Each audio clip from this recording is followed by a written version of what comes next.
दोस्तों, इस चुनाव में मुझे ये कहने में बिल्कुल संकोच नहीं है कि माननीय प्रधानमंत्री जी का काम, उनका नाम, उनकी छवि, उसका भरपूर लाभ भारतीय जनता पार्टी दिल्ली प्रदेश को मिला है और जनता ने भी खूब स्नेह हमें प्रधानमंत्री जी के काम और नाम पर दिया है।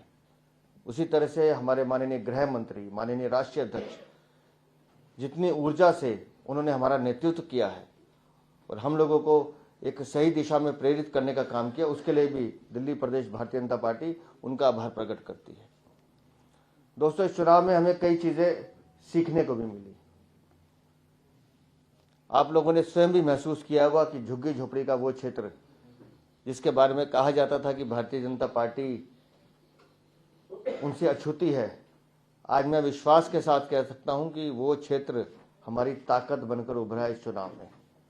और मध्यम वर्ग जो हमेशा से हमारी रीढ़ की हड्डी रहा है, उसका भरपूर प्यार और समर्थन हमें मिल ही रहा है। और बजट आने के बाद तो मैं ये कह सकता हूं कि भरपूर प्यार, आशीर्वाद समाज के हर वर्ग का, वो मध्यम वर्ग है, महिलाएं हैं, युवा है, किसान है, मजदूर है, इस बजट ने सबकी, जिसे हम कहते हैं कि बल्ले बल्ले की है, तो वो बल्ले बल्ले उनके उत्साह में और झलक में दिखाई देती है।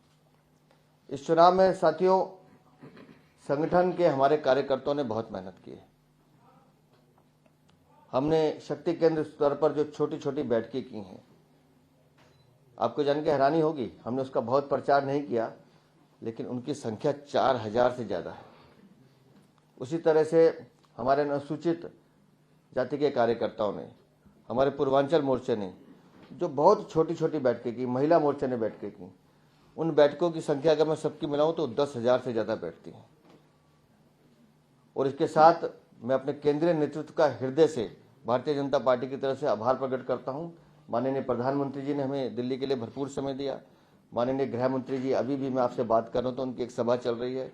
माननीय रक्षा मंत्री, हमारे माननीय राष्ट्रीय अध्यक्ष जो लगातार हमारी बैठकें भी लेते रहे और जनता के बीच में जाकर हमारा उत्साह भी करते रहे, और अभी वो बुराड़ी से निकले हैं।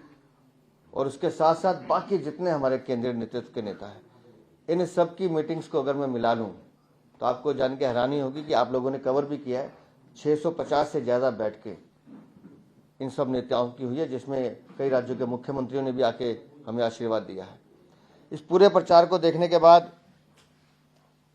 निश्चित रूप से जो जनता का मूड है, जो जनता का मत है, वो बता रहा है कि 5 फरवरी को दिल्ली में कमल खिलने जा रहा है और दिल्ली में डबल इंजन की सरकार बनने जा रही है। लेकिन एक बात और कहना चाहता हूं, क्योंकि 48 घंटे भी और हैं, तो आप सबके माध्यम से मैं दिल्ली की जनता से अपील भी कर रहा हूं, झूठ, फरेब, छल, कपट, इनकी राजनीति में मत आइएगा।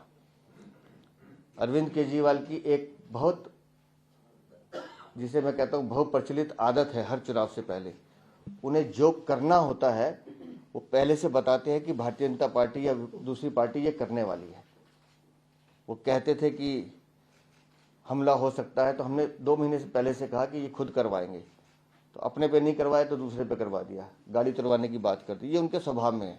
और अब उन्होंने नया खेल शुरू करना शुरू किया कि झुग्गी झोपड़ी में हमारे वॉलंटियर सोएंगे, शाही लगाने की बात चल रही है। हमें नहीं पता वो शाही कैसे लगती है, कैसे मिलती है, लेकिन हर वो गैर कानूनी काम जो अरविंद केजरीवाल करना चाहते हैं वो दूसरी पार्टी के मत्थे लगा के उसका रास्ता बनाते हैं, ताकि मेरे पे कल को आरोप ना आए, कोई पकड़ा जाए। तो मैं आज दिल्ली वालों से और खास तौर से आम आदमी पार्टी से भी कह रहा हूं, पहले भी कहा था, आज भी कह रहा हूं, जाली वोट नहीं डालने दूंगा। हमारा हर कार्यकर्ता हर बूथ पर सजग है और वो बिल्कुल सजगता से काम करेगा। और दिल्ली वालों से मैं हाथ जोड़ के अपील कर रहा हूं कि 27 साल आप लोगों ने दिल्ली में भ्रष्टाचार और दिल्ली को बदहाल होते हुए देखा है, तो ये अवसर ऐसा है जब दिल्ली को हम विकसित भारत की विकसित राजधानी बना सकते हैं, डबल इंजन की सरकार माननीय प्रधानमंत्री जी के नेतृत्व में बना सकते हैं और दिल्ली में विकास की वो गति दौड़ा सकते हैं जिस पर दिल्ली वाले भी और पूरा देश भी गर्व करे। इसलिए आइए, भरपूर मात्रा में मतदान कीजिए। 5 तारीख को सिर्फ कमल के बटन पर बटन दबाइए और भारतीय जनता पार्टी को विजयी बनाइए। बहुत बहुत धन्यवाद।